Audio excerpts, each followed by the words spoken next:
Heading दीजिए तो गतिज ऊर्जा का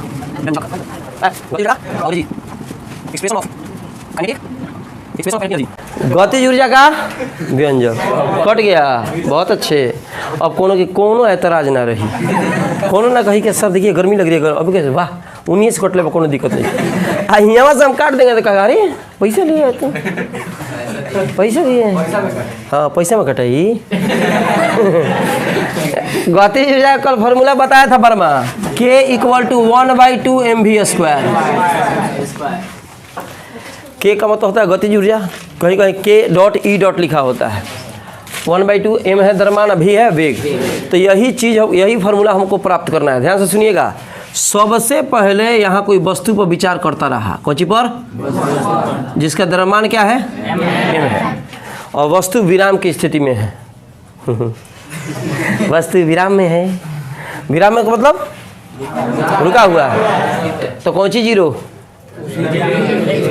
यू की भी खड़ा हो, यू जीरो की भी जीरो, उधर से ये टेंट लगल बच्चा ना, हाँ बैठ जाइए। यू का मान जीरो। वस्तु विराम की अवस्था में जब होगी तो उसका प्रारंभिक वेग 0 हो जाएगा, और ये किसी तल पे है, जमीन पे है, ढिंका चिका ढिंका चिका ढिंका चिका ढिंका चिका ढिंका चिका ढिंका चिका ढिंक। समझ में आ रही है? एम मने मामा, एम मने तो लेट से और बंद करबा कि ना, जब रोज तू भेंट करे चल जाता रहो, निमन बात नहीं खे का कहता भेंट करबे करे, हम पढ़ाई छुट्टी चाहे छुट्टी भेंट करबे करबे। प्राण जाए जान जाए अपरान जाए कुछ होगा, लेकिन पटना के दवाइयाँ चलबे करिए कर। देखिए इधर एम जो है द्रव्यमान है वस्तु का, अब तल पे है, अब विराम की स्थिति में है, माने चुपचाप है, तो चुप = चाप। समझ रहा है, समझ रहा है? माने प्रारंभिक वेग का मान कितना, 0। तो यू होता है प्रारंभिक वेग, अभी होता है अंतिम वेग। अब का कोई लो कि हई मतलब वस्तु पर एक लात मोरल घींच के मार के मोरलस एक फट, आराम से चुपचाप होगा, आदमी खड़ा बा, अब भूजा कहता गाना गाता, तोरा मन डोले तोरा तन डोले, मोरलस फट से तन डोलते आगे बढ़ गए, बढ़ेगा नहीं बढ़ेगा? तो ये देखो फूफा बॉल लगा दिल हन, F1 बॉल, ठीक है। अरे मामा पे बोला मैं द्रव्यमान, इस पर वस्तु को बॉल लगा, वस्तु खसकी कि ना खसकी, खसकी। मान लो खसक के A बिंदु से चला B बिंदु तक, कहाँ चलाया, यही वस्तु है, यहाँ चली आई है कि नहीं, ये चली आई यहाँ से खसक कर, और इसका दूरी कितना तय किया, S दूरी तय किया। आप कृपया S मैंने सूरी न कहें, S जो है दूरी है, तय की गई दूरी। वस्तु का वेग बदलेगा, जाहिर सी बात है, वस्तु चुपचाप थी, तुम एक फट लगा दिया तो खसकेगी, तो वस्तु का वेग बदलेगा कि नहीं? कुत्ता बैठल बा धक अगरबत्ती से दाग दिला, कहाँ वेग बदली कि ना? इसका मतलब कुत्ता त्वरित हो गया। कुत्ता का हो गया त्वरण का अर्थ क्या होता है, त्वरण का क्या चोरी होगा कहीं का।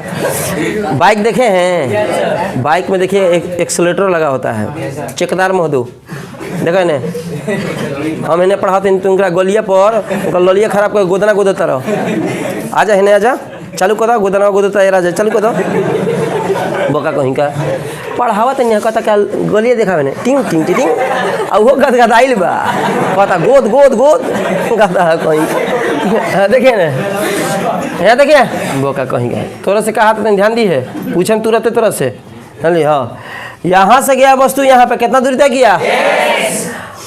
एक्सेलरेशन का मतलब होता है, त्वरण का मतलब होता है वेग में परिवर्तन समय के साथ होना चाहिए, क्योंकि परिभाषा है समय के साथ वेग में परिवर्तन की दर को त्वरण कहते हैं, है ना। देखो समय के साथ वेग में परिवर्तन की दर को, वेग नहीं बदलेगा तो त्वरण उत्पन्न नहीं होगा। मोटरसाइकिल ले लो, वो दिन बदलेंगे, मोटरसाइकिल ले लिया, मोटरसाइकिल लेके आराम से एक्सेलरेटर में एक्सेलरेशन बना है, एक्सेलरेशन पता किया, कहा कि ये एक्सेलरेट करेगा, त्वरित करेगा।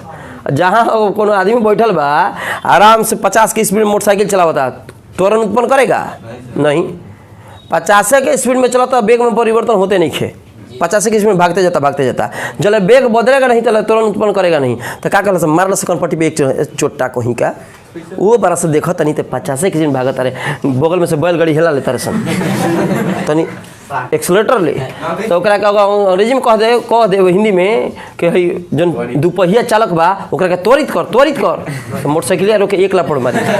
कौन भाषा में गाड़ी देता रे, कौन भाषा में गाड़ी देता रही? कहे एक्सलेटर लेवे कौन यार, सीधा हिंदी बोल। अच्छा कौन भाषा में गोरिया बतारी हिंदी, अरे ये अंग्रेजी हो। अंग्रेजी इतना ज़्यादा प्रयोग में आ गया है कि हिंदी लोग भूला गया है। तो उसी से जब वेग नहीं बदलेगा तले त्वरण उत्पन्न नहीं करेगा। देखो यहाँ वेग था यू, अब बदल के हो गया भी। कौन अंतिम वेग है इसमें? कौन प्रारंभिक वेग है? तो इनिशियल वेलोसिटी कहा जाता है। आई इनिशियल से चालू होता है, आई फाइनल वेलोसिटी है, लास्ट वेलोसिटी भी कह सकते हैं। यहाँ से यहाँ गया एस दूरी तय किया तो त्वरण उत्पन्न होगा कि नहीं? क्योंकि वेग तो बदल गया, तो माना कि उत्पन्न त्वरण कितना है? फिर से बता रही ध्यान से देखिएगा, ठीक है। हम किसी वस्तु पर विचार करते हैं जो ए स्थिति में है, ए पर है, इसका द्रव्यमान क्या है? ये विराम की स्थिति में है, और तो यू का मान कितना है? इस पर एफ बल लगाकर इसे हम क्या करते हैं? ढकेलते हैं, तो यह एस दूरी तक विस्थापित होता है। कहाँ चला जाता है? इसका वेग बदल कितना हो गया? त्वरण उत्पन्न कितना? कौन दिक्कत? कौन को समझा? तो पूरा समझा मेरे भाई? छापिंग दिस उतारो। वस्तु का त्वरण कितना उत्पन्न होता है?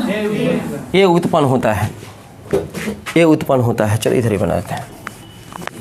ये उत्पन्न होता है, देखो अतः सूत्र से लिखो, तो अतः सूत्र से। तो सूत्र क्या है? चला सूत्र जानते हैं, v square minus u square बराबर कितना? तो वी की वैल्यू देखो, तो वी की वैल्यू तो उतना ही हो गई। यू की वैल्यू कितनी? 2 का 2, ए का ए रहने दो और एस का ऐसे रहने दो। तो वी स्क्वायर बराबर कितना आया? लेकिन हमको काइनेटिक एनर्जी निकालना है श्रीमान। हाथना वी स्क्वायर तो एलएचएस में है, हाथना नहीं खे न कहूँ तो जबरदस्ती यहाँ रख दें हम। तो जबरदस्ती रखिएगा तो जबरदस्ती रिजल्ट खत्म हो जाएगा। तो आपको ऐसा काम करना पड़ेगा कि इधर 1/2m से जब इधर गुना करते हैं तो इधर भी गुना कर देंगे, मामला बराबर हो गया। मैथ का नियम क्या है? एलएचएस में जितना से गुना करते हो आरएचएस में उतना ही से गुना करेगा, मान में कोई परिवर्तन नहीं होगा। गाल पर ठेहा हटाएंगा तब ना तुमको फिजिक्स बुझाएंगा। देखो 1/2m से दोनों तरफ बर्फ दोनों तरफ गुणा करने पर, समझ रहा जी? पूरा रोट ले बा। अभी कहते बनी बर्फ तो कहता जी सर हम ही रहनी शूटिंगवा में। दोनों तरफ गुणा करने पर एलएचएस में 1/2m लगा दिया। अच्छा फिर आरएचएस में 1/2m लगाएगा। चिरकंडी हो, ध्यान दो। 2 से 2 टूटिया गए, टूटिया गया ना। अच्छा ये हो गया 1/2m वी स्क्वायर। हाउ रहा m इंटू ए, इसके लिए लिखेंगे f। अरे द्रव्यमान गुने त्वरण बराबर बल होता है। कौन को समझ रहा था? कोई दिक्कत होएगा तो पूछने का, लाजने का शर्माने का नहीं। ज़्यादा लाज लगता नहीं तो घूंघट किन के लिया वो हेंग का हेंग करिए और पूछे काहे ला जाता है तो कहता कोनो बात नहीं कि ज़्यादा ला जाता है। ठीक बा, हाँ पढ़ा तारा 12वां के पढ़ाई, हाँ तो लाजाई क्या है? ठीक है। अब बोला क्या कहते हैं? लजेबे करें हम खड़ा हो जाओ।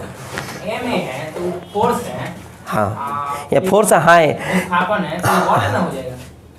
तो अभी कहाँ लिख रहे हैं हाय? अभी तो दाल सीझा है, चावल डाला है, अभी उबलेगा और में नमक डालेगा, उसमें हल्दी डालेगा, उसके बाद घंघोरेगा, 2-4 गो सीटी मारेगा तब ना खिचड़ी बनेगा। तुम कह रिया है कि चावल धो दो फिर दाल धो दो धो के उसी को कुछ को खिचड़ी बना दो। अरे तो m इंटू ए मामा गुने आंटी बराबर फूफा पहले होगा कि नहीं? अरे मामा गुना आंटी बराबर कची समझ रहा है? अरे का अरे समझ रहा कि नहीं कि द्रव्यमान गुने त्वरण बराबर पहले बल होता है ना। तो कहेगा ना क्या ये कहते कि अच्छा बता फूफा का हो? तो मामा गुने आंटी हो, देखो बजाओ लोग घंटी। भैया का नाम सेव बा, मैं भैया का नाम सेव के लिए बड़ा। हाँ दूसरा नाम सेव भैया। अरे भैया का फोन था, भैया का नाम से सेव किया था। वही पूछ रहे हैं, अरे वही पूछ रहे हैं। समझा तुम? आयस का अब बल गुने विस्थापन अब ना कार्य होगा, ठीक है। तो अब लिखेंगे 1/2 mv² बराबर W। अब देखो है यहाँ जो कार्य कैल हो ढकेले में, मान लो यहाँ सूर्य बैठल बिया आ एक ला तो मरल तो सूर्य करत यहाँ आ गई मान लीजिए, तो कोई ना कोई आप कार्य किए हैं ना भाई, आपके कार्य करने के चलते सूर्य गति में आई है। आप कुछ कार्य नहीं करते तो सूर्य गति में नहीं आता। यहाँ वस्तु है, यहाँ बल लगाए हैं, मत बोलो बीच में, सुनिए। तो हई हो गया, समझ रहा जी। अब कार्य जो यहाँ पे हुआ, कार्य जो किया है ढकेला, इसी कार्य करने के चलते वस्तु गति की अवस्था में आ गई। तो कार्य ही ऊर्जा है। कार्य क्या है? ऊर्जा है। तो यहाँ गतिज ऊर्जा की स्थिति ऊर्जा, गतिज ऊर्जा, बल लगाने के चलते वस्तु स्थिति ऊर्जा के रूप में संचित हो जाती है, तो उसको गति स्थिति ऊर्जा हो गया। लेकिन यहाँ कार्य करने के चलते वस्तु गति में आ गई है, तो कहेंगे सीधा सीधी कि परिभाषा से, कौची से? परिभाषा से। परिभाषा कहता है कार्य ही ऊर्जा है, ठीक है, कार्य ही ऊर्जा है। लेकिन यहाँ होगा कार्य ही गतिज ऊर्जा है। तो कार्य का मात्रक जूल, ऊर्जा के भी मात्रक जूल, ठीक है। तो इसके W के लिए लिख दीजिएगा K 1/2 mv²। आप यहाँ K.E. भी लिख सकते हैं, कोई दिक्कत? कौन को समझा मेरे भाई? पूरा समझा है, ठीक है। हाथ